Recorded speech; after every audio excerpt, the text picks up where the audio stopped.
সবাইকে স্বাগত দীপ্ত সংবাদে। সাথে রয়েছে দোলা ডলরেজ। শুরুতেই জানাবো সংবাদ শিরোনাম। নির্বাচন হলে সংকট কেটে যাবে বলছে বিএনপি, রোডম্যাপ নিয়ে কাজ হচ্ছে জানালো সরকার। নির্বাচনের মাধ্যমে একটি নির্বাচিত সরকারের কাছে ক্ষমতা হস্তান্তর করা যথাশীঘ্র সম্ভব, আমরা সেটা জানি এবং সে লক্ষ্যেই এই সরকার কাজ করছে। নির্বাচনটা হলে আমাদের শক্তি, সেই শক্তি আরো বাড়বে। সরকার থাকবে, পার্লামেন্ট থাকবে, অনেক বেশি শক্তিশালী। ফরিদপুরের বসন্তপুর থেকে ভাঙা পর্যন্ত অর্ধশত রেল ক্রসিংয়ের অধিকাংশ অরক্ষিত, ঘটছে দুর্ঘটনা। রাজধানীতে ঠান্ডার তীব্রতা কমে এসেছে, উত্তরাঞ্চলের কয়েক জেলায় মৃদু শৈত্যপ্রবাহ অব্যাহত।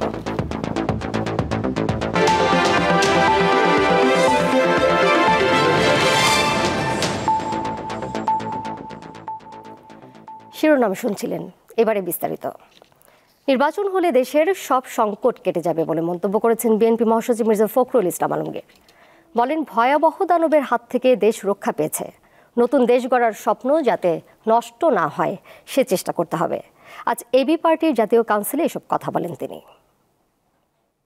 শনিবার সকালে রাজধানীর সোহরাওয়ার্দী উদ্যানে আমার বাংলাদেশ পার্টির প্রথম জাতীয় সম্মেলন অনুষ্ঠিত হয়। সম্মেলন উদ্বোধন করেন মুক্তিযোদ্ধা এবং জুলাই গণ অভ্যুত্থানে শহীদ পরিবারের সদস্য ও আহতরা। সম্মেলনে এবি পার্টির চেয়ারম্যান মুজিবুর রহমান মঞ্জু এবং সাধারণ সম্পাদক নির্বাচিত হন ব্যারিস্টার আসাদুজ্জামান ফুয়াদ। এছাড়া বিএনপি, জামায়াতে ইসলাম সহ বিভিন্ন রাজনৈতিক দলের নেতারাও সম্মেলনে উপস্থিত ছিলেন। অভ্যুত্থান যে লক্ষ্যে পৌঁছানোর কথা, যদি সরকার জনগণ থেকে বিচ্ছিন্ন হতে থাকে, দ্রব্যমূল্য এবং অন্যান্য খরচের চাপে জনগণ যদি নাভিশ্বাস ওঠে, তাহলে অভ্যুত্থান তার লক্ষ্যে পৌঁছাতে সমস্যার মধ্যে পড়বে, সংকটের মধ্যে পড়বে। তো আজ যে নতুন বাংলাদেশ গড়বার স্বপ্ন মানুষের চোখে ফুটেছে, স্বয়ংক্রিয়ভাবে নিজে থেকে, আন্দোলনের মধ্যে থেকে রক্ত দিয়ে, জীবন দিয়ে সেটাকে ব্যর্থ হতে দেওয়া যাবে না। বিএনপি মহাসচিব বলেন, নির্বাচন হলে দেশের সব সংকট কেটে যাবে। নির্বাচন চাই বা নির্বাচনে যে অস্থির হয়ে গেছে, বিষয়টা কিন্তু সেটা না, এটা বুঝতে হবে। আমরা যেটা বলছি যে নির্বাচনটা কেন দ্রুত চাই, এই কারণে দ্রুত চাই যে নির্বাচনটা হলে আমাদের যে শক্তি, সেই শক্তি আরো বাড়বে। যে সরকার থাকবে, পার্লামেন্ট থাকবে, অনেক বেশি শক্তিশালী হবে। আর যে সংকটগুলো সৃষ্টি হয়েছে, সেই সংকটগুলো দূর হয়ে যাবে। সবাইকে ধৈর্য ধারণের আহ্বান জানিয়ে তিনি বলেন, কোনো হঠকারী সিদ্ধান্ত নেওয়া যাবে না। আমরা যেন আমাদের সিদ্ধান্তে অটল থাকি। সঞ্জিতা প্লাবনী, দীপ্ত সংবাদ, ঢাকা। শিগগিরই নির্বাচনী রোডম্যাপে হাত দেবে সরকার, এমনটাই জানিয়েছেন পররাষ্ট্র উপদেষ্টা তৌহিদ হোসেন। বলেছেন, রাজনৈতিক অনিশ্চয়তা থাকলে দেশ বিদেশের বিনিয়োগকারীরা আকৃষ্ট হবে না। আজ রাজধানীর একটি হোটেলে centre for non resident Bangladesh আয়োজিত ব্র্যান্ডিং বাংলাদেশ শীর্ষক এক অনুষ্ঠানে পররাষ্ট্র উপদেষ্টা আরও বলেন, বিদেশি কিছু মিশন ও এয়ারপোর্টে অনেক প্রবাসী, বিশেষ করে রেমিটেন্স যোদ্ধারা হয়রানির শিকার হন। তাদের সুরক্ষা দিতে প্রয়োজনীয় পদক্ষেপের আশ্বাস দিয়েছেন তিনি। একই অনুষ্ঠানে রেমিটেন্স ও রিজার্ভ নিয়ে কথা বলেন বাংলাদেশ ব্যাংকের গভর্নর। জানান, গত 6 মাসে রেমিটেন্স বৃদ্ধি হয়েছে নেট $3 বিলিয়ন এবং রপ্তানি বৃদ্ধি পেয়েছে $2.5 বিলিয়ন। দেশে 4 মাসের রিজার্ভ রয়েছে উল্লেখ করে এ নিয়ে দুশ্চিন্তার কিছু নেই বলেও জানান গভর্নর। অনুষ্ঠানে 10টি রেমিটেন্স সংগ্রহকারী ব্যাংককে পুরস্কৃত করা হয়। রাজনৈতিক একটা অনিশ্চয়তা যখন দেখেন কেউ, তখন সেখানে কিন্তু ইনভেস্ট করতে আসতে চান না সহজে কেউ। কাজে এটা আমাদের জন্য একটা কঠিন কাজ সামনে, এবং আমরা আশা করছি যে খুব তাড়াতাড়ি একটি রোডম্যাপ এসে যাবে, তখন সহজে আস্থা ফিরে আসবে আমাদের যে বিদেশি বিনিয়োগকারীরা আছেন।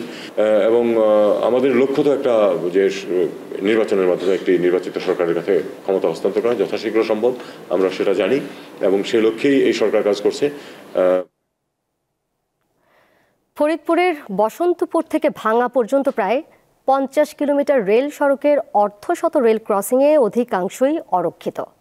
ফলে ঘটছে দুর্ঘটনা, ঝরে যাচ্ছে জীবন। আর রেল সড়কের দুপাশে অবৈধ স্থাপনা গড়ে ওঠায় মরণ ফাঁদে পরিণত হয়েছে এসব রেল ক্রসিং। পদ্মা সেতু চালুর পর ফরিদপুরের উপর দিয়ে বর্তমানে চলাচল করছে 5টি ট্রেন। আর এই পথে ফরিদপুরের বসন্তপুর থেকে ভাঙ্গা পর্যন্ত 50 কিলোমিটার রয়েছে প্রায় অর্ধশত রেল ক্রসিং।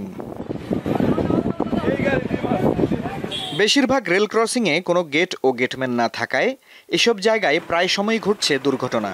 সম্প্রতি ফরিদপুর সদরের মুন্সিবাজার এলাকায় মাইক্রোবাসে ট্রেনের ধাক্কায় স্বামী স্ত্রী সহ একই পরিবারের 5 জনের মৃত্যু হয়েছে।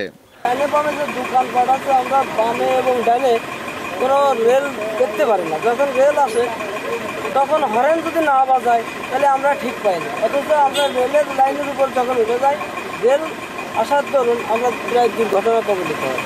আপাতত যদি গেট নাও হয় এই দোকান পাশাগুলো ভেঙে দিতে হবে, উঠে দিয়ে রেল লাইন ক্লিয়ার করে দিতে হবে। গেটম্যান নাই, গেটম্যান না থাকাতে এই জায়গা আমাদের খুব একটা সমস্যা। এই জায়গা যদি দুর্ঘটনার করতে হয়, দমন করতে হয়, তাহলে গেটের ইমার্জেন্সি গেটের অবৈধ স্থাপনা উচ্ছেদ সহ রেলগেট নির্মাণের সুপারিশ পাঠিয়েছে সড়ক ও জনপথ বিভাগ। জনসাধারণের চলাচল এই রাস্তাটি ঢাকামুখী অনেক বেড়ে গেছে, সেহেতু একটি রক্ষিত লেভেল ক্রসিংটা দেওয়া যায় কিনা, সেই স্থাপনাগুলো যাতে দৃষ্টিগোচর হয়, দূরের থেকে গাড়ি যখন ক্রস করবে দৃষ্টিগোচর হয়, সেটার একটা সুপারিশ আমরা করব। দ্রুতই রেল ক্রসিংগুলোতে গেট নির্মাণের আশ্বাস দিয়েছে রেলওয়ে। অনেক জায়গায় অরক্ষিত গেট আছে, সেখানে অনেক সময় দুর্ঘটনা ঘটে। এখন সেই গেটগুলো আমাদের ঊর্ধ্বতন কর্মকর্তাদের জানাইছি, ওটা পদক্ষেপ দিবে, আমাদের আশ্বস্ত করছেন। শুধু আশ্বাস নয়, দুর্ঘটনা রোধে দ্রুত অরক্ষিত রেল ক্রসিংগুলোতে গেট নির্মাণের দাবি ফরিদপুরবাসীর। দীপ্ত বার্তা কক্ষ। ঢাকায় শীতের তীব্রতা কিছুটা কমে এলেও উত্তরাঞ্চলে মৃদু শৈত্যপ্রবাহ অব্যাহত রয়েছে। পৌষের কনকনে ঠান্ডায় বিপর্যস্ত হয়ে পড়েছে পঞ্চগড়ের জনজীবন। সকাল 9টায় জেলার সর্বনিম্ন তাপমাত্রা 8.2 ডিগ্রি সেলসিয়াস রেকর্ড করেছে তেতুলিয়া আবহাওয়া অফিস। দিনাজপুরে ঠান্ডা উপেক্ষা করে শ্রমজীবীরা কাজে বের হচ্ছেন, দিনেও হেডলাইট জ্বালিয়ে চলাচল করছে যানবাহন। দিনাজপুরে সকাল 6টায় সর্বনিম্ন তাপমাত্রা 11 ডিগ্রি সেলসিয়াস রেকর্ড করেছে আবহাওয়া অফিস। শীতের তীব্রতা কমেনি নওগাঁতেও। সকাল 9টায় নওগাঁয় সর্বনিম্ন তাপমাত্রা পরিমাপ করা হয়েছে 11.5 ডিগ্রি সেলসিয়াস। পটুয়াখালীতে কিছুটা কমেছে ঘন কুয়াশার দাপট, তবে বেড়েই চলেছে শীতের তীব্রতা। পূর্বাঞ্চলের বাংলাদেশ চায়না ফ্রেন্ডশিপ এক্সিবিশন সেন্টারে চলছে ঢাকা আন্তর্জাতিক বাণিজ্য মেলা। এ বিষয়ে জানাতে মেলা প্রাঙ্গণ থেকে এই মুহূর্তে আমাদের সাথে সরাসরি যুক্ত রয়েছেন সহকর্মী তানভীর খন্দকার। তানভীর, মেলা ঘুরে এবার নতুনত্ব কিছু চোখে পড়েছে আপনার জানাবেন। 11তম দিনে এসে বেচাকেনা কতটা জমে উঠেছে, পণ্যের দাম এবং সার্বিক ব্যবস্থাপনা নিয়ে ক্রেতা দর্শনার্থীরা কি বলছেন? দোলার দাম নিয়ে ঢাকা আন্তর্জাতিক বাণিজ্য মেলায় কিন্তু আমরা বরাবরই দেখি আসলে বিভিন্ন রকম মন্তব্য থাকে। এবারেও সেই একই রকম কোনো ব্যত্যয় নেই আসলে। মেলার পণ্যের দাম নিয়ে কেউ বলছেন অনেক বেশি, আবার কেউ বলছেন আসলে তুলনামূলক কম।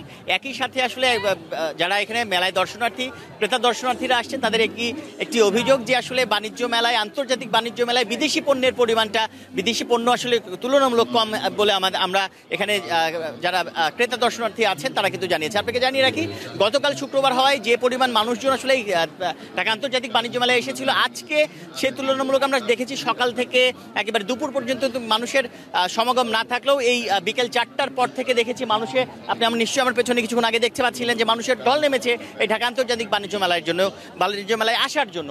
এখানে যে বিক্রেতারা রয়েছেন তারা কিন্তু জানাচ্ছেন যে তুলনামূলক তাদের গত 9-10 দিনে যে বিক্রি, এই গতকাল শুক্রবার এবং আজকে এই পরিমাণটা অনেকাংশেই বেশি আর কি। তারা বিক্রিও ভালো করছেন, মানুষজন আসছেন। আগে যেমন প্রথম দিকে ক্রেতা না থাকলে, দর্শনার্থীর সংখ্যা থাকলেও ক্রেতা কিন্তু কম ছিল, কিন্তু এখন যারা আসছেন সবাই কিছু না কিছু কিনছেন, সবার হাতে বিভিন্ন পণ্য আমরা দেখতে পাচ্ছি। আমরা আপনাকে জানিয়ে রাখতে চাই, এখানে 300-র বেশি স্টল কিন্তু এবার বাণিজ্য মেলায় এসেছে এবং 300-র বেশি যে স্টল রয়েছে এর মধ্যে কিন্তু বিদেশি যে স্টলগুলো রয়েছে সেই পরিমাণ কিন্তু তুলনামূলক কম।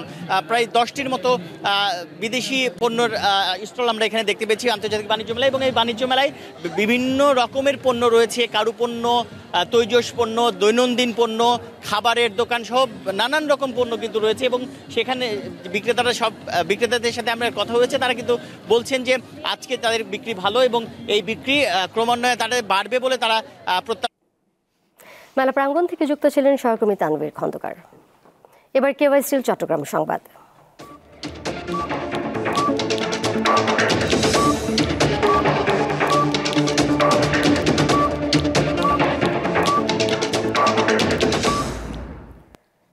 চট্টগ্রামের রপ্তানি প্রক্রিয়াজাতকরণ কেন্দ্র সিইপিজেডে 2টি পোশাক কারখানার শ্রমিকদের মধ্যে সংঘর্ষ হয়েছে।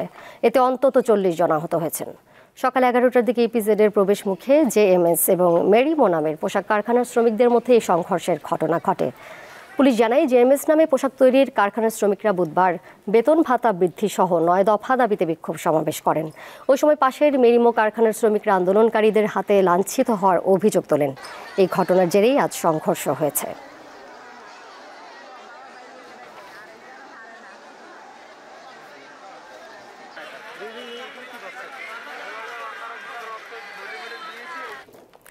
মার্কেন্টাইল ব্যাংকের বার্ষিক ব্যবসায়িক সম্মেলন 2025 অনুষ্ঠিত হয়েছে। আজ রাজধানীর লা মেরিডিয়ান হোটেলে আয়োজিত অনুষ্ঠানে ব্যাংকের 152টি শাখার প্রধান, 45টি উপশাখার ইনচার্জ, উপব্যবস্থাপনা পরিচালক সহ ঊর্ধ্বতন নির্বাহীরা অংশ নেন।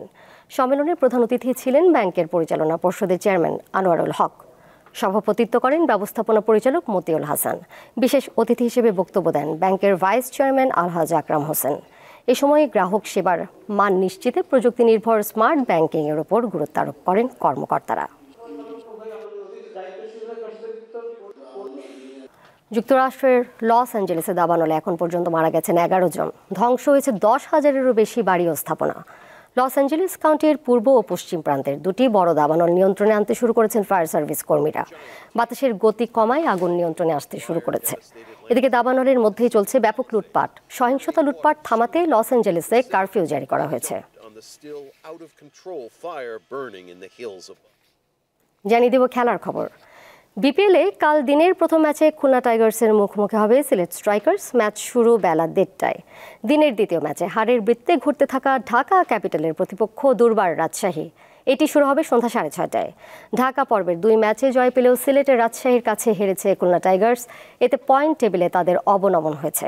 তাই সিলেট পর্বে এবার ঘুরে দাঁড়ানোই লক্ষ্য তাদের। অন্যদিকে টানা 3 ম্যাচ হারের পর সিলেটে প্রথম জয় পেয়েছে স্ট্রাইকার্স। জয়ের এই রথ ধরে রাখতে চাইবে আরিফুল হক বাহিনী। আসলে 6 ম্যাচ খেললেও এখনও জয় পায়নি ঢাকা ক্যাপিটাল।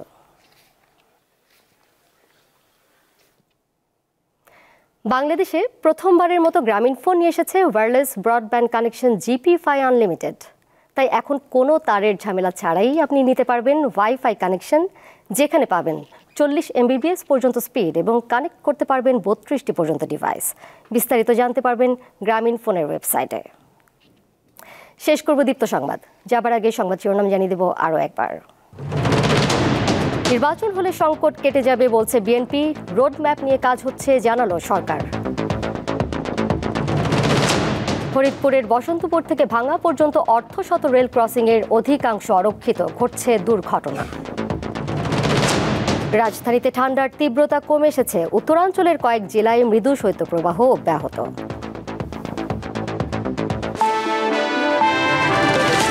এই ছিল এখনকার মতো। পরের সংবাদ দেখবেন সন্ধ্যা 6:40। এছাড়াও আরও তথ্য এবং বিনোদনের নানা খবরাখবর জানতে যুক্ত থাকুন দীপ্ত ডিজিটাল প্ল্যাটফর্মে। সবাইকে ধন্যবাদ।